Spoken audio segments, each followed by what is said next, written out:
قرآن حکیم میں ایک ہی مقام ایسا ہے جہاں پر اللہ تعالیٰ نے رمضان مبارک کے روزوں کی فرضیت، ان کی اہمیت اور احکام و مسائل بیان کیے ہیں۔ پورے قرآن میں کسی اور جگہ روزوں کا ذکر نہیں ہے۔ اس اعتبار سے رمضان مبارک کو ایک فوقیت حاصل ہے کہ قرآن حکیم رمضان سے متعلق کیا کہتا ہے وہ آپ کو سورۃ البقرہ کے اس 23 نمبر رکوع میں 6 آیات کے اندر 183 سے لے کر 188 تک میں ساری گفتگو مل جائے گی۔ اس میں سے پہلی جو 2 آیات تھی 183 اور 184 ہم نے پچھلی قرآن کلاس میں کور کی تھی۔ آج انشاءاللہ تعالیٰ اس سے اگلی آیت سے سٹارٹ کریں گے۔ اعوذ باللہ من الشیطان الرجیم، بسم اللہ الرحمن الرحیم۔ شہر رمضان الذی انزل فیہ القرآن، رمضان کا مہینہ تو وہ مہینہ ہے جس میں قرآن نازل ہوا، قرآن اتارا گیا۔ ھدی للناس وبینات من الہدی والفرقان، یہ قرآن پوری انسانیت کے لیے ہدایت ہے اور اس میں ہدایت کے روشن دلائل ہیں، اور یہ حق اور باطل میں تمیز کرنے والی کتاب ہے۔ یہ بڑی مشہور آیت ہے۔ میں نے اکثر اوقات قرآن حکیم کی جب بھی اہمیت کے اوپر زور دینا ہوتا ہے تو میں اسی آیت کو کوٹ کرتا ہوں۔ شہر رمضان الذی انزل فیہ القرآن ھدی للناس وبینات من الہدی والفرقان۔ اس سے بہتر انداز میں کوئی تعریف قرآن کی ہو نہیں سکتی، اور اللہ تعالیٰ نے قرآن کی وجہ سے رمضان کو بھی اہمیت دے دی، کیونکہ اللہ تعالیٰ فرما رہا ہے کہ رمضان کا مہینہ تو وہ مہینہ ہے جس میں قرآن نازل ہوا ہے۔ یہ یوں نہیں آیا کہ قرآن وہ کتاب ہے جو کہ رمضان میں نازل ہوئی ہے، پھر اس میں پرائرٹی کس کی ہو جاتی؟ رمضان کی۔ یہاں پہ کہا گیا شہر رمضان الذی، مہینہ رمضان۔ یہ اللہ تعالیٰ فرمایا کہ یہ گنتی اس لیے پوری کرنی ہے کہ جب یہ گنتی پوری ہو پھر تم نے اللہ کی تکبیر بلند کرنی ہے، وَلَعَلَّكُمْ تَشْكُرُونَ، اور پھر تم نے اللہ کا شکر بھی ادا کرنا ہے۔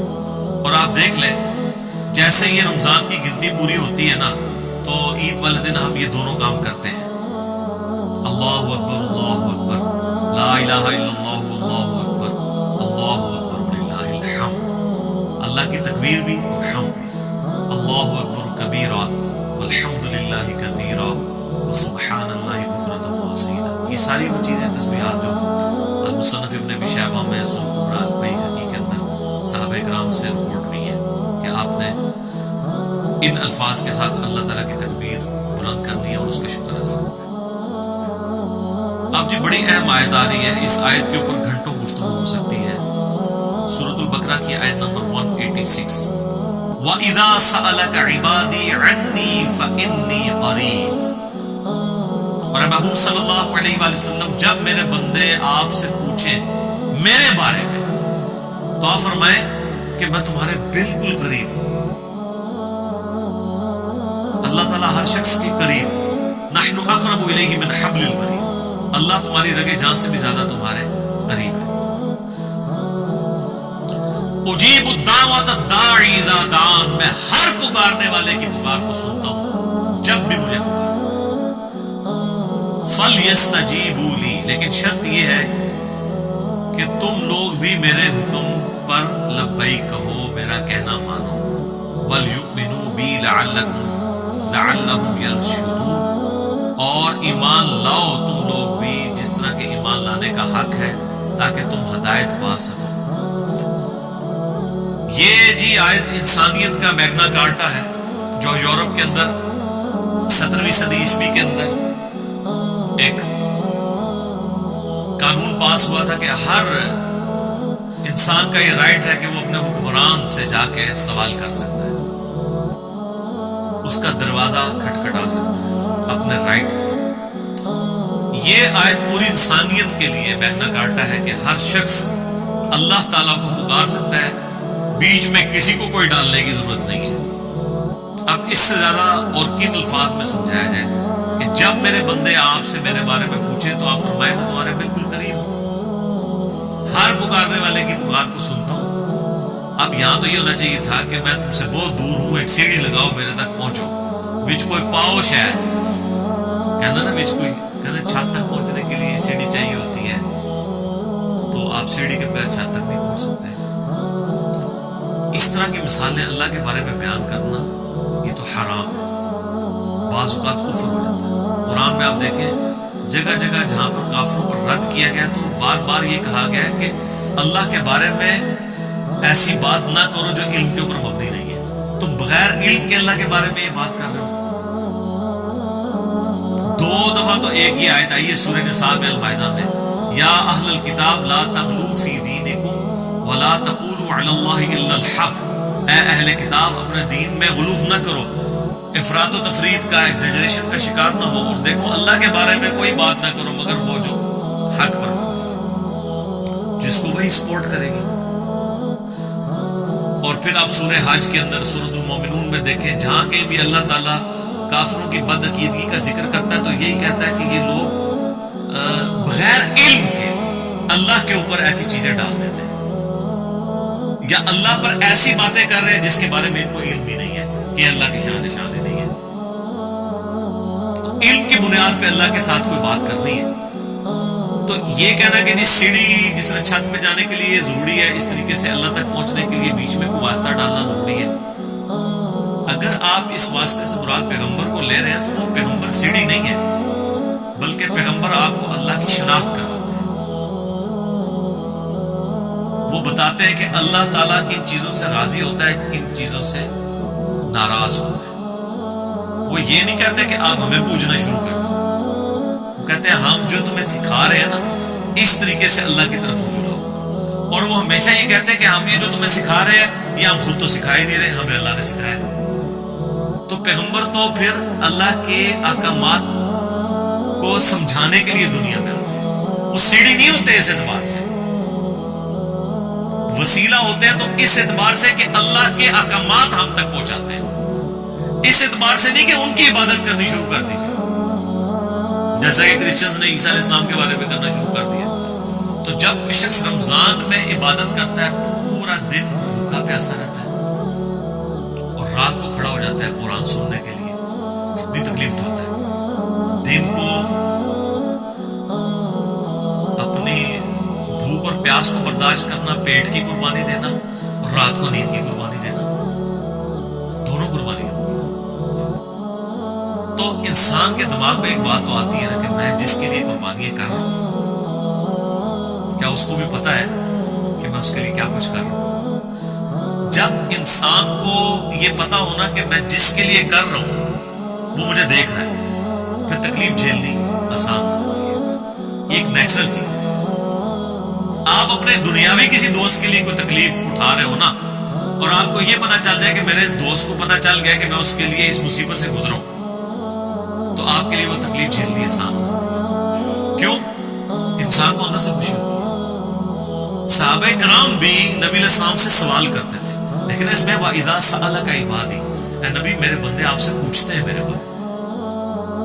کیوں پوچھتے ہیں کہ دیکھو جی بھوک پیاس نیند قربان کر رہے ہیں, اللہ خوش ہے نا ہم سے, اللہ کو تو پتہ ہے نا ہم اس کے لیے کیا کر. تو یہ پوچھتے اسی لیے ہیں کہ جب وہ تکلیف کاٹتے ہیں نا جناب, جب آپ کو تکلیفیں کاٹنی پڑ رہی ہو نا پھر بندہ پوچھتا ہے یار میں ابھی تک لگ گیا کدھر, کوئی نکلے ہی نہ رزلٹ. تو اسی لیے ہے کہ وَإِذَا سَأَلَكَ عِبَادِي, جب میرے بندے آپ سے پوچھتے ہیں نا میرے بارے میں تو فرماؤ فَإِنِّي قَرِيبٌ أُجِيبُ الدَّعْوَةَ الدَّاعِ إِذَا دَعَانِ, ہر پکارنے والے کی پکار کو سنتا ہوں جب وہ مجھے پکارے. شرط یہ ہے فَلْيَسْتَجِيبُوا لِي, ان کو بھی تو چاہیے نا کہ میرا حکم مانے اور مجھ پر ایمان لائے جیسا کہ ایمان لانے کا حق ہے, تب یہ کامیاب ہو. لَعَلَّهُمْ يَرْشُدُونَ. اللہم اجعلنا منہم, اللہ تعالیٰ بھی ہمیں کامیاب لوگوں میں داخل فرمائے. اللہم من احییتہ منا فاحیی علی الاسلام ومن توفیتہ منا فتوفہ علی الایمان, آمین. اب آخری آیت اس رکوع کی آ رہی ہے جس میں اللہ نے رمضان کے روزے کا جو مقصد بتایا تھا نا تقویٰ, اس کا لٹمس ٹیسٹ بتا دیا کہ تقوی کا لٹمس ٹیسٹ یہ ہے کہ حرام خوری نہیں کرنی, رزق حلال کرنا. ولا تأکلوا اموالکم بینکم بالباطل, مت کھاؤ ایک دوسرے کا مال آپس میں باطل طریقے سے. وَتُدْلُوا بِهَا إِلَى الْحُكَّامِ, اور اس مال کو ذریعہ نہ بناؤ لوگوں حکمرانوں تک پہنچنے کا، لِتَأْكُلُوا فَرِيقًا مِّنْ أَمْوَالِ النَّاسِ بِالْإِثْمِ، کہ ایک فریق دوسرے کا مال ہڑپ کر دے گناہ کرتے ہوئے، گناہ کے ساتھ، وَأَنْتُمْ تَعْلَمُونَ، جبکہ تم جانتے بھی ہو کہ یہ گناہ کا کام ہے۔ اس میں اسپیسیفکلی حکمرانوں تک، حکمرانوں کو رشوت دے کے کسی کے مال ہڑپ کرنا، کسی کی زمین ہتھیانا، اس کے بارے میں آ رہا ہے کہ اس رشوت کو ذریعہ نہ بناؤ لوگوں کا مال ہڑپ کرنے کے لیے، حکمرانوں تک پہنچ کے کہ حکمرانوں کو کھلا کے عام لوگوں پر ظلم کرو، یہ کام نہیں کرو۔ بخاری مسلم دونوں میں حدیث ہے، نبی علیہ السلام فرمایا جس نے ایک بالش زمین بھی کسی کی دبائی تو 7 زمینوں کا توق اس کے گلے میں ڈالا جائے گا۔ یہ حدیث سنائی تھی سیدنا سعید ابن زید اشرم ان پہ ایک عورت نے الزام لگا دیا اس نے میری زمین ہتھیا لی ہے، تو مروان بن حکم نے بلا لیا، بخاری مسلم میں آتا ہے وہ چونکہ ادھر گورنر تھا، تو سعید ابن زید نے کہا کہ میں کسی کی زمین ہتھیاؤں گا، جبکہ میں نے اپنے کانوں سے رسول اللہ سے یہ بات سنی تھی جس نے ایک بالش بھی زمین کسی کی ہڑپ کی 7 زمینوں کا توق اس کے اوپر ڈالا جائے گا قیامت والے دن۔ یہ حدیث سن کر بھی میں ایسا کر سکتا ہوں؟ انہوں نے کہا جی آپ جائیں، بس اتنی آپ کی گواہی لینی تھی۔ اور کہا نا، اس بوڑھی عورت کو انہوں نے وہاں کھڑے کھڑے بددعا دی کہ اللہ اس سے ذلیل و خوار کر کے تو نے مارنا ہے، ٹھیک ہے۔ اور کہتے ہیں کہ جی وہ کچھ عرصے بعد ہی اندھی ہو گئی، اور جس زمین کا وہ جھگڑا لے کے چل رہی تھی اسی زمین میں ایک دن جا رہی تو ایک کنویں میں، اندھے کنویں میں گری اور مر گئی۔ اور اس وقت وہ جب وہ اندھی ہو گئی اور وہ چیختی تھی اور چلاتی تھی تو یہ کہتی تھی مجھے سعید کی بددعا لگ گئی ہے۔ یہ بخاری مسلم دونوں میں ہے۔ مشکات میں کرامات والے چیپٹر میں 30 جلد کے اندر یہ انہوں نے کرامت کے اندر ایک صحابی کی کرامت میں ڈالا کہ ان کی بددعا لگ گئی۔ تو یہ سعید ابن زید جناب کہتے ہیں میں رسول اللہ سے سنا ہوں، یہ بندہ بہت دلیر تھا، یہ وہی سعید ابن زید ہے جس نے اشرم ویسا والی حدیث سنائی تھی مغیرہ ابن شعبہ کو، اوے مغیرہ، اوے مغیرہ، اوے مغیرہ، ابو داؤد میں، مسند احمد میں، تو نبی کا صحابی ہو کے تیری موجودگی میں ایک جنتی شخص کے اوپر لعنت کی جا رہی ہے؟ میں نے رسول اللہ سے سن رکھا ہے ابو بکر جنت میں، عمر جنت میں، عثمان جنت میں، علی جنت میں، طلحہ جنت میں، زبیر جنت میں، عبد الرحمن بن عوف جنت میں، سعد ابن ابی وقاص جنت میں، اور ایک 10واں شخص بھی جنت میں۔ تو جب بعد میں پوچھا گیا انہوں نے 10واں میں یہ بھی اشرم میں۔ تو یہ ان کا سٹائل تھا کہ میں نے خود رسول اللہ سے یہ سن رکھا ہے۔ تو مجھے وہ یاد آیا، ادھر بھی انہوں نے کہا کہ میں نے نبی علیہ السلام سے سنا ہے کہ جس نے ایک بالش زمین دبائی۔ اچھا جی ہمارے لوگ قرآن بھی سنتے رہتے ہیں، حدیث بھی سنتے رہتے ہیں، وہ کہتے ہیں ہوتا ہوگا، ساڑھے نل نہیں ہونا۔ یہی فرق ہے جناب ایک صحابی اور غیر صحابی میں، اس لیے ان کو اتنا اونچا مرتبہ ملا ہے۔ سمعنا